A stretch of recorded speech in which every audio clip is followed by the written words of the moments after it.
patriarki ini menjelaskan tentang peran laki-laki, di mana laki-laki itu lebih menonjol, laki-laki itu lebih utama. Nah, ketika hal itu ada, maka ada yang namanya perbedaan gender atau ketidakadilan gender. Nah, kita akan kembali lagi dengan patriarki. Jadi pada patriarki di lingkup keluarga atau dalam keluarga, sosok ayah itu selalu memiliki otoritas. Jadi dalam keluarga ayah lebih berperan penting atau memiliki otoritas pada perempuan, benda, dan juga anak-anak. Beberapa masyarakat yang patriarkal juga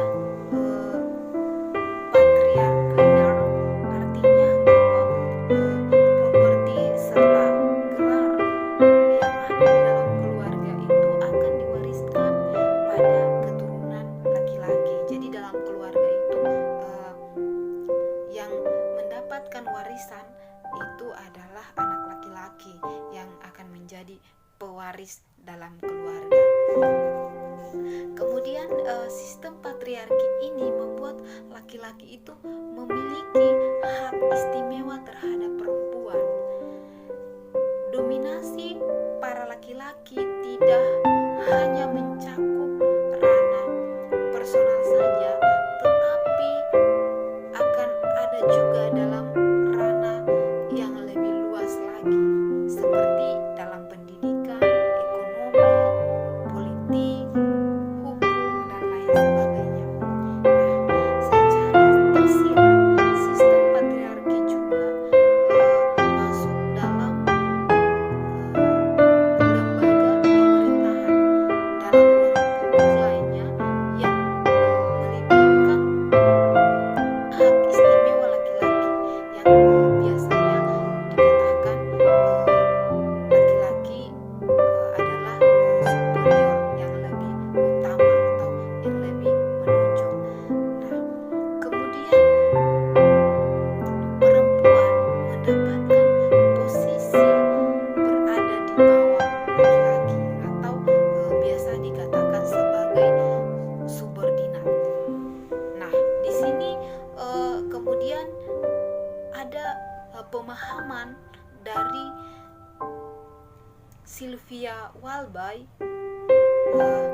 Beliau mengatakan bahwa patriarki ini adalah sistem dari struktur sosial dan di mana laki-laki itu lebih mendominasi, bahkan menindas dan mengeksploitasikan perempuan. Nah, Walby juga melihat bahwa patriarki bukan saja terjadi dalam ranah privat atau dalam keluarga, tetapi juga patriarki ini ada dalam ranah publik. Kemudian di sini Walby menyoroti cara kerja patriarki pada 6 struktur yang ada dalam patriarki. Jadi ada 6 struktur yang menjadi sorotan bagi Walby sendiri, yaitu yang pertama adalah reproduksi patriarki. Kemudian yang kedua adalah relasi patriarki pada pekerjaan dengan upah. Kemudian yang ketiga adalah relasi patriarki dalam sebuah keluarga. Dan yang keempat adalah kekerasan laki-laki. Kemudian yang kelima adalah relasi patriarki dalam hal seksualitas. Dan yang terakhir, yang keenam, adalah relasi patriarki dalam lembaga budaya. Jadi relasi patriarki ini ada juga dalam budaya. Nah, kemudian ada pertanyaan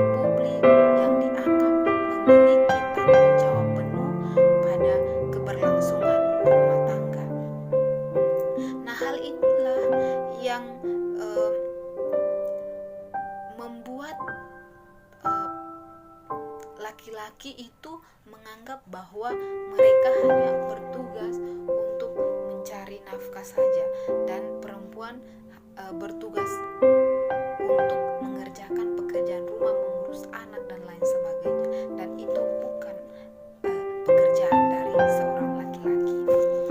Kemudian budaya patriarki seperti ini tidak hanya berhenti di rumah atau dalam keluarga saja, akan tetapi juga menjadi budaya yang ada di dalam masyarakat, karena mendapatkan legitimasi dari berbagai aspek kehidupan, baik itu negara maupun agama. Jadi teman-teman, dalam patriarki juga tidak hanya menuntut partisipan perempuan di ruang publik, tetapi juga menyebabkan lahirnya berbagai macam tindakan diskriminasi serta tindakan gender pada perempuan. Jadi di sini juga ada bentuk-bentuk ketidakadilan gender. Nah, sebelumnya kita perlu mengetahui apa itu gender. Seperti yang sudah dijelaskan bahwa gender itu adalah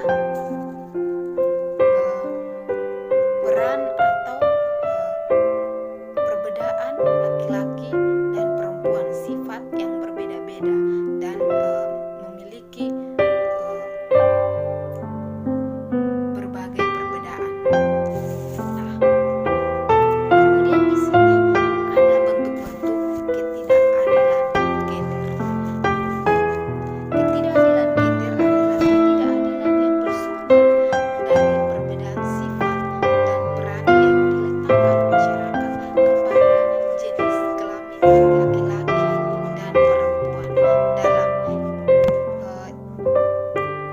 dalam interteks. Perbedaan gender laki-laki dan perempuan dibentuk oleh masyarakat, karenanya dapat berubah dari waktu ke waktu, namun diyakini sebagai sesuatu yang baku atau kodrat. Jadi perbedaan itu dianggap sebagai sesuatu yang tidak bisa dipisahkan. Jadi kalau laki-laki bertugas hanya untuk mencari nafkah, perempuan bertugas hanya untuk mengerjakan pekerjaan di rumah. Jadi itu mereka menganggap bahwa sesuatu yang baku atau kodrat. Padahal sebenarnya hal ini bisa berubah kapan saja. Kemudian bentuk-bentuk ketidakadilan gender itu yang pertama adalah stereotip. Stereotip adalah pelabelan negatif terhadap salah satu jenis kelamin atau gender, seperti perempuan itu dikatakan bodoh, kadang-kadang dikatakan perempuan itu bodoh, perempuan itu cengeng, perempuan itu sebagai sumber dosa, perempuan tidak bisa menjadi seorang pemimpin. Kemudian yang ketiga, beban berlebihan. Nah,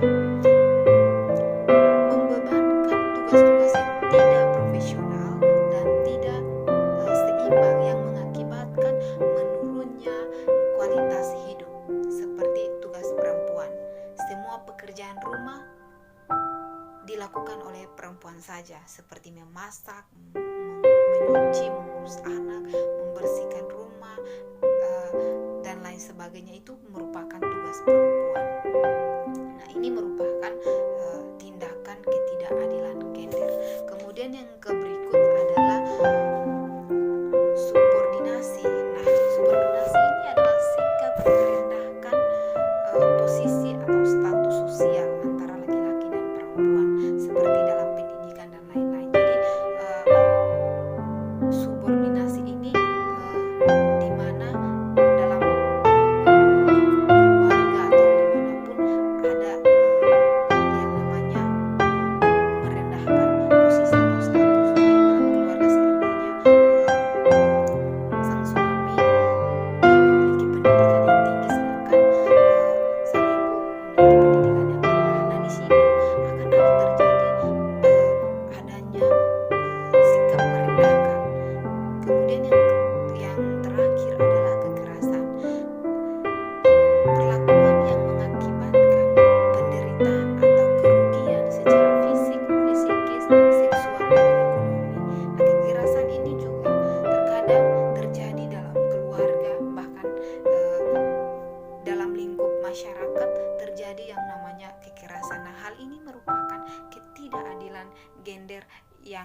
yang terjadi dalam kehidupan kita umat manusia.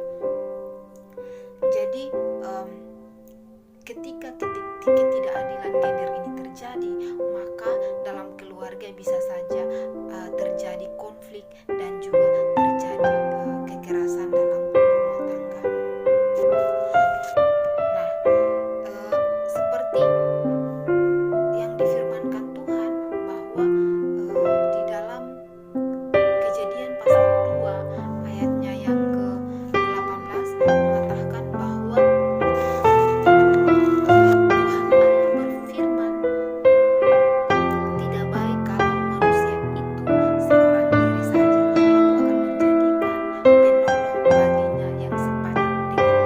Jadi Tuhan Allah saja berfirman bahwa perempuan dan laki-laki itu ditempatkan untuk menjadi penolong, saling menolong dalam menjalani kehidupan, baik itu dalam rumah tangga dan dalam masyarakat.